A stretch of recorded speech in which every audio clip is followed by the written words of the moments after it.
Hi folks, Brandon Fawcett with Team New coming at you from day 7 of self-isolation.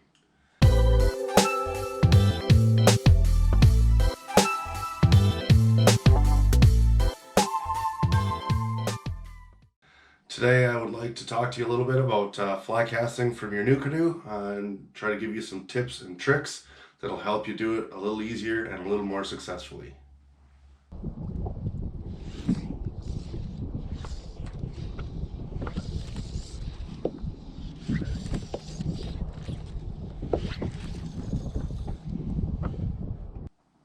So the first tip I have for you is to keep your deck very clear and clean.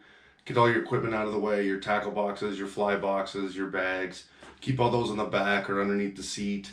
Make sure you got a nice clear platform for your line to drape into. And you want a good portion of the deck to be exposed. So your seat shouldn't be right far forward. Try to push it back if you're riding single a little bit and give yourself that extra room.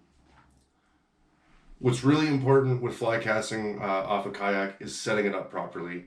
In order to do that, I like to run an anchor or a drift sock, depending on the fishing situation. And what that allows me to do is to orient the boat to the wind. So the first thing I'll go over is sort of what we're going to talk about with the boat. And I have this diagram here to show you with a new canoe on a clock. And this is what we're talking about. You may have seen this before. For some of you, this might be new, how the clock feature works. So we'll just go over it real quick. 12 o'clock is the bow, and that's when you're standing on the boat looking straight ahead. That's your 12 o'clock position. And 6 o'clock is the stern, which is directly behind you. If you're standing on the boat looking straight off the bow, to your right is going to be 3 o'clock. Directly 90 degrees to your left is going to be 9 o'clock. And the clock goes around like that. So as we're talking about the clock, you're going to imagine that you're standing on top of it, just like this diagram shows. So as far as the drift anchor or anchor go, what you want to be doing is running a anchor trolley. What an anchor trolley does is allows you to control the angle of the boat.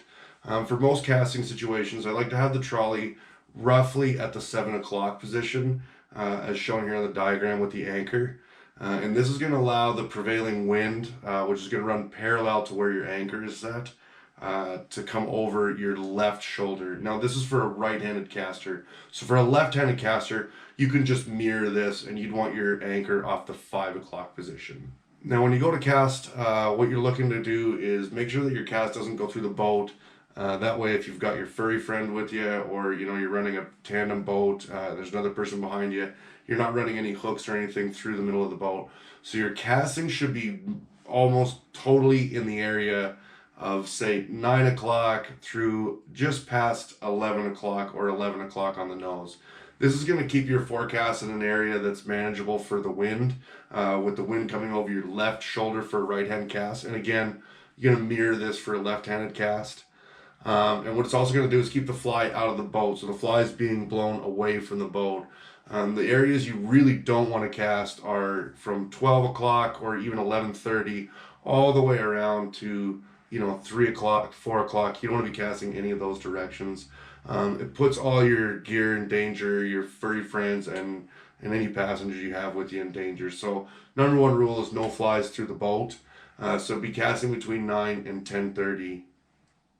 The last thing I want to talk about is being stable on the boat and trying to keep your balance. With a wide platform like the Frontier 12 that I run, it's not a huge issue to transfer your weight back and forth, but you do have to do it a little bit differently than you would say off the beach or off some rocks or a dock or something.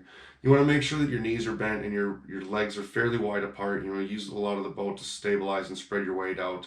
And in this case, you want the rod to do a lot of the work. So as you're casting, you're just going to gently transfer your weight onto your back foot and your back cast and slowly roll it forward to your left foot for a right-handed cast.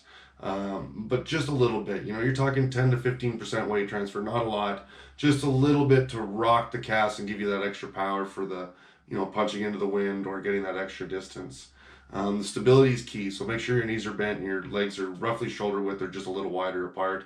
And, give it a shot. Try to get out there, stand up a little bit, throw some casts out, pull your line out, have a clear deck, and see how it goes for you.